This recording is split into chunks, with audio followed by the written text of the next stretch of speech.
So the Dempsey Challenge is tomorrow. How is the weather looking for those folks, Keith? We get a couple showers sticking around, I think, early tomorrow morning. Yeah. Not enough that I'm overly concerned about it, but you might want to plan for that concept. Otherwise, we've got to get rid of this coastal storm. It's been hanging around here a little while, changing our otherwise completely pristine September so far. Clouds along the coast look pretty thick, especially over southern coastal Maine into the mid-coast. You go into the mountains, though, pretty nice day, actually, with a good amount of sun from Greenville back into Berlin, New Hampshire.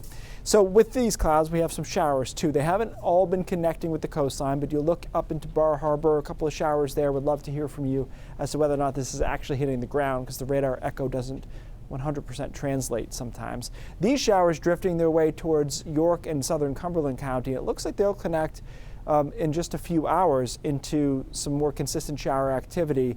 And we should be, and this is not hard to do, we're going to be able to get more rain tonight than we have so far this month total in a place like Portland up to Wiscasset, and even into Bar Harbor, they'll see some showers. You can see that rotating west over the next few hours. This may be a little bit fast, but I think it has generally the right idea. Those showers continue off and on through the evening, especially over southern coastal Maine and into the mid-coast. And then tomorrow morning, as we just discussed, there will still be some showers hanging around. And the models are kind of fighting out how far north these showers will be. But I'd say in New York County, there's definitely a chance we'll see a couple of sprinkles through the first few hours in the morning. And then high pressure is coming down from Canada, and that's trying to push dry air in and get that rain out of here. But it's going to take a little while to do that, and we end up with a mixture of sun and clouds in the afternoon. The nicest weather is the closest to that high. So over northern Maine and central Maine will be the best part of Saturday. And then Sunday is a mixture of sun and clouds. But again, I think I've been consistent about this. I don't think it's a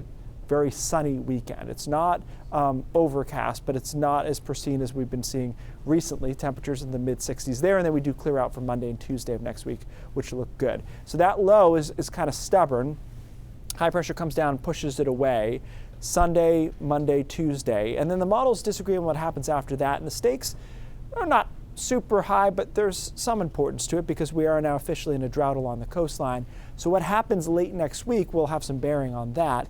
The European model has essentially Thursday, Friday rainstorm, which would be hugely beneficial and probably quite a bit of rain. The American GFS model, though, has sunshine. So they're going to have to duke that out. Should be able to come to some agreement in the next day or so on that, I would guess, because that's a pretty big difference. So again, we start off a little rocky tomorrow morning. We end up okay by the afternoon. Sunday is pretty nice. It is fallish. I mean, it is fall, right, officially. There, temperatures in the low 60s Monday and Tuesday. Overnight lows 40s, couple of 30s, so it'll get a little crisp there. And then we'll see how the end of next week plays out. The temperatures correspond to that also, guys. I lean towards the rainier model there. If we don't have that, we'll be back into the 70s. All right. Back to your normally scheduled forecasting, yes, like right? doing real work. Yeah, it's great. Thanks, Keith.